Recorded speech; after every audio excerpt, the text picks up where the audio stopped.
Hello everyone, this is Vikas. तो आज हम बात करते हैं factors affecting to the permeability. कौन कौन से फैक्टर्स हैं जो परमेबिलिटी को अफेक्ट करते हैं। तो सबसे पहले फैक्टर की हम बात करें तो वो है particle size and shape. Particle size, as you know, D10 is represent the particle size. D10 is defined by the Allen-Hazen, that is effective size in mm such that 10% of particles are finer than this size. Okay, अगर कोई definition पूछता है D10 की, तो it is a size in mm such that 10% of particles are finer than this size.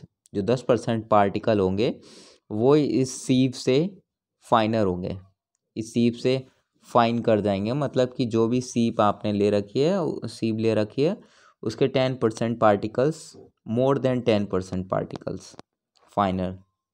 Okay, so इसमें बात करें तो D10 पर साइज़ पर ये करता है, डिपेंड करता है। तो साइज़ पे कैसे करता है डिपेंड? D10, ओके, D10 एक साइज़ है। अगर हम D10 को कोर्स की बात करें और फाइन की बात करें, तो कोर्स ग्रेन सॉइल में अगर हम ग्रेवल की बात करें और फाइन ग्रेन सॉइल में अगर क्ले की बात करें, तो इन पर हम कंपैरिजन नहीं कर सकते। क्योंकि अगर हम बात करें क्ले की, तो क्ले में उसकी परमेबिलिटी बहुत ही कम होती है।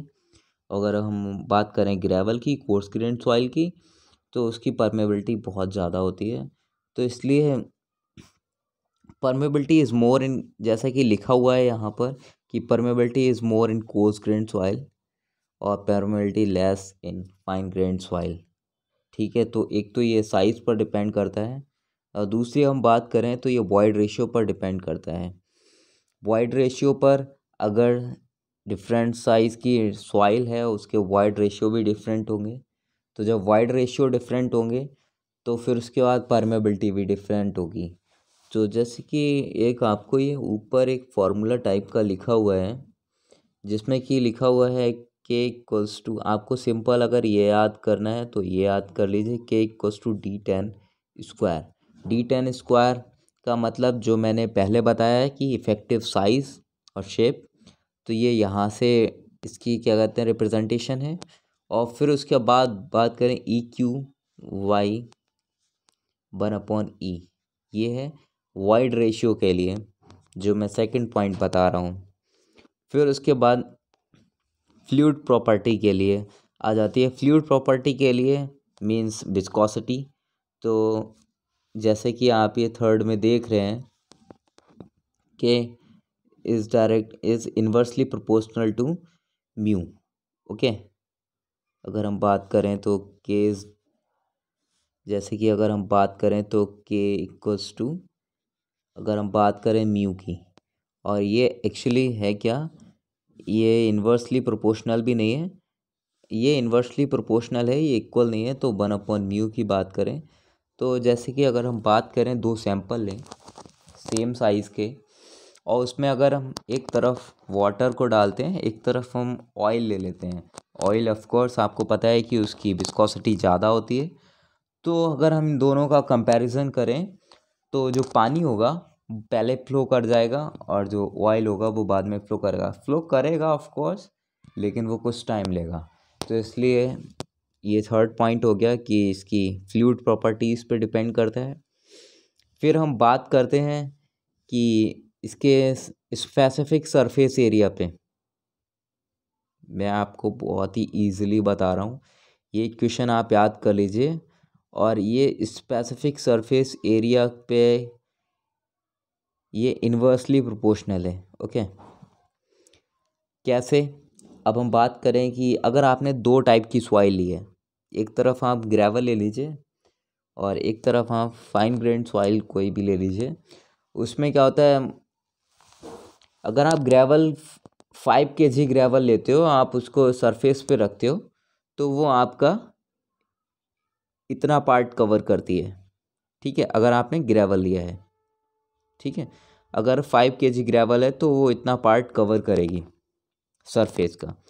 अगर आप 5 kg क्ले ले लेते हैं या सीमेंट ले लेते हैं, तो वो 5 kg में इतना स्पेस कवर करेगी।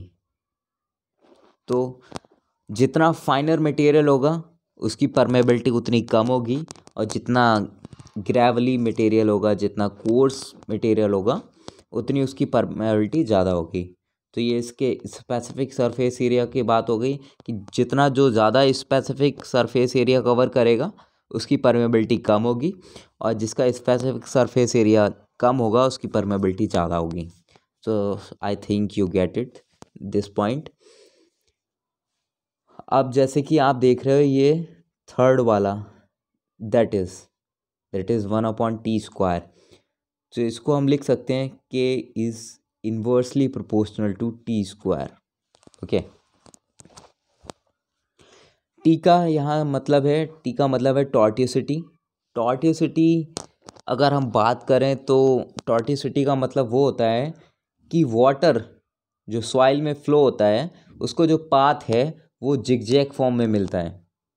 तो मतलब कि टॉर्टियोसिटी वहाँ प्रोड्यूस होती है। अगर वाटर स्ट्रेट फ्लो होता है तो वहाँ टॉर्टियोसिटी ज़ीरो होगी, अगर वहाँ वो जिगजैग फॉर्म में फ्लो होगा तो टॉर्टियोसिटी हाई होगी। तो टॉर्टियोसिटी में बात यह है कि अगर कोई भी पानी है या कोई भी फ्लूइड है, अगर टॉर्टियोसिटी से फ्लो करेगा तो वो टाइम ज़्यादा लेगा।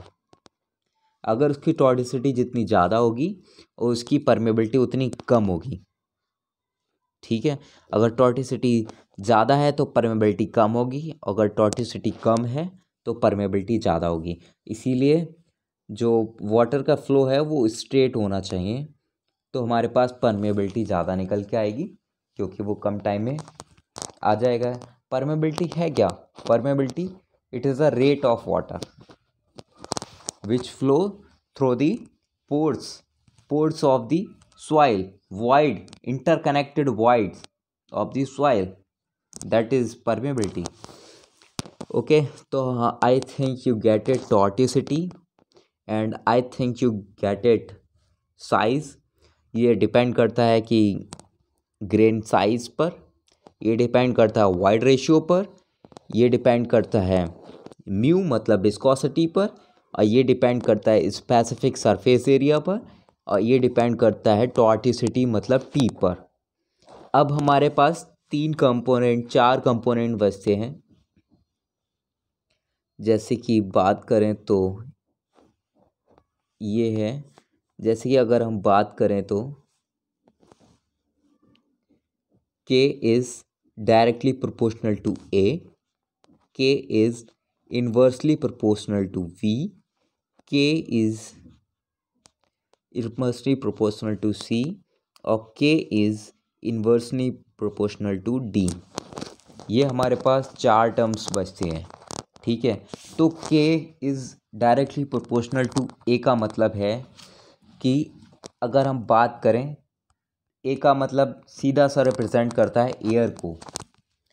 जैसे कि अगर हम डिग्री सैचुरेशन की बात करें तो कोई भी अगर सैचुरेटेड सॉइल, किसी सॉइल को हम सैचुरेटेड बोलते हैं तो मतलब उसके सारे पोर्स, अगर वो सैचुरेटेड ऑफ वाटर है तो मतलब कि सारे पोर्स वाटर से फिल हैं, सैचुरेटेड ऑफ एयर है तो मतलब कि एयर से फिल हैं।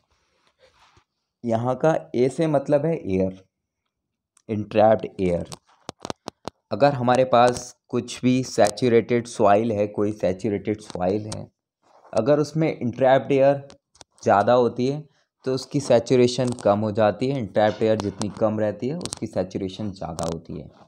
ठीक है, इंट्रैप्ड एयर अगर ज़्यादा होगी तो क्या हमारी परमेबिलिटी भी ज़्यादा होगी। ये इसका कहने का मतलब है, इंट्रैप्ड एयर अगर ज़्यादा होगी तो उसकी परमेबिलिटी भी ज़्यादा होगी। ठीक है, जैसे कि अगर मैं आपको बताऊं, अगर डेफिनेशन में बताऊं तो higher is the degree of saturation, higher is the permeability. Okay, because lower is the presence of air in the void which results reduce the resistance offered. जो एयर है वो रेजिस्टेंस ऑफर करती है। Saturated soil की जितनी ज़्यादा saturation होगी उसकी परमेबिलिटी उतनी ज़्यादा होगी, और अगर उसमें एयर प्रेजेंट आ जाती है, एयर प्रेजेंट कर जाती है तो वो उसके पाथ में रेजिस्टेंस का काम करती है। ओके, तो आपको ये समझ में आ गया K is directly proportional to A. Then बात करते हैं K is inversely proportional to V. V का मतलब है entrapped gases. Higher is the presence of entrapped gases in the voids, lower the permeability।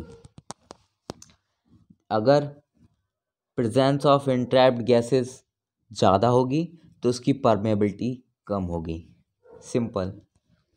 बात करें तो सी की, तो सी का मतलब है कि इम्प्योरिटी, जो इम्प्योरिटीज़ वाटर में होती हैं, तो अगर higher the presence of impurities तो लेसर दी परमेबिलिटी। ऑफकोर्स आप शायद समझ सकते हो कि अगर इम्प्योरिटी होगी तो वाटर फ्लो करने में दिक्कत करेगा, तो जिससे कि क्या होगी, परमेबिलिटी कम होगी। जितनी कम इम्प्योरिटी होनी चाहिए उतनी ज़्यादा परमेबिलिटी होगी। ठीक है। देन बात करते हैं डी की। तो डी जो है वो एड्जॉर्ब वाटर है। एड्जॉर्ब वाटर के केस में क्या होता है कि अगर सॉइल में एड्जॉर्ब वाटर प्रेजेंट होगा तो उसकी परमेबिलिटी कम रहेगी, इसलिए सॉइल में एड्जॉर्ब वाटर प्रेजेंट नहीं रहना चाहिए। Higher the presence of adsorbed water in the medium, lower of its permeability, because lower is the area available to the flow of the fluid. जैसे कि मैं आपको बता रहा हूँ कि जितनी एड्जॉर्ब वाटर कम होगा और उतनी परमेबिलिटी ज़्यादा होगी। अगर क्या होता है इसमें, ऐसा होता है कि जो एड्जॉर्ब वाटर होता है सॉइल में क्या रहता है, जैसे कि ये अगर सॉइल है, ठीक है, ये सॉइल के पार्टिकल्स हैं, तो एड्जॉर्ब वाटर क्या रहता है, इसके चारों तरफ जो फ्लो जो वाटर रहता है वो एड्जॉर्ब वाटर कहलाता है। ठीक है। तो ये एड्जॉर्ब वाटर क्या करते हैं, ये इसके जो फ्लो पाथ है वाटर का उसको कम कर देता है, मिनिमाइज़ कर देता है। तो कम होगा तो परमेबिलिटी, ऑफ कोर्स जब पानी को निकलने की जगह नहीं होगी तो परमेबिलिटी फिर कहाँ आएगी। इसलिए जितना कम एड्जॉर्ब वाटर होगा उतना अच्छा है परमेबिलिटी के लिए, परमेबिलिटी ज़्यादा होगी। ठीक है। ये तो हमारे एक फॉर्मूले बेस्ड बात हो गई। कुछ चीज़ें जैसे कि मैंने बताया आपको कि कितनी चीज़ें हमको याद रखनी है। तो सबसे पहली चीज़ है K is directly proportional to D ten square. ठीक है। फिर हम बात करते हैं कि is directly proportional to E. ठीक है। फिर हम बात करते हैं K is inversely proportional to mu viscosity. ये आपको तीनों पॉइंट क्लियर हो गए होंगे आई थिंक। फिर बात करते हैं K is inversely proportional to specific surface area. ठीक है। फिर बात करते हैं कि टॉर्टिसिटी की, के इज़ इन्वर्सली प्रोपोर्शनल टू टॉर्टिसिटी। ठीक है। और ये 4 पॉइंट्स और हैं जिसमें कि K is directly proportional to A, K is inversely proportional to V, और K is inversely proportional to C, और K is inversely proportional to D. और ए बी सी डी का मतलब आपको समझ में आ गया होगा। ए फॉर इंट्रैप्ड एयर, एयर की बात होती है, और बी फॉर क्या, बी फॉर जो है इंट्रैप्ड गैसेस, और सी फॉर क्या होता है, इम्प्योरिटीज़, और डी फॉर क्या होता है, एड्सॉर्ब वाटर। ठीक है। अब हम बात करते हैं एक और पॉइंट की, जो है स्ट्रक्चरल, जो हम बात करते हैं structure of the soil, structural water नहीं, sorry, structure of the soil. Structure of the soil की बात करते हैं तो इसमें 2 केसेस होते हैं हमारे पास। एक केस होता है, एक केस जो हम पढ़ते हैं उसको average permeability parallel to the bedding plane, और average permeability perpendicular to the bedding plane. 2 case होते हैं। ठीक है। तो इन दोनों केसेस में जैसे कि मैंने आपको इस पीडीएफ में दिखा रखा है कि ये जो फर्स्ट वाला केस है, case A, average permeability of the bedding plane. इसमें क्या होता है कि एक परमेबिलिटी हमारे पास सॉइल की लेयर्स हैं, ये क्या है, सॉइल की लेयर्स हैं हमारे पास। ठीक है। और ये वाटर फ्लो हो रहा है इस डायरेक्शन में, तो ये वाटर क्या फ्लो हो रहा है parallel to the layer of the soil, parallel to the bedding plane. तो इसमें क्या होता है, मैं आपको सिंपली फॉर्मूला बता रहा हूँ। अगर आप चाहते हो कि अगर आपको पूरा इसका डेरिवेशन जानना है तो आप मुझे कमेंट करिए, बताइए, तो मैं आपको बताता हूँ, ठीक है। तो फिर मैं नेक्स्ट वीडियो इस पर बनाऊँगा, ठीक है। तो इसका सिंपल एक फार्मूला होता है, जो कि आपको फार्मूला ये नीचे दिख रहा है। अगर हमारे पास कभी भी निकालने को आता है कि के एवरेज निकालिए, तो इसका simple formula K average equals to K1 into Z1 plus K2 into Z2 plus K3 into Z3 and test upon Z1 plus Z2 plus Z3।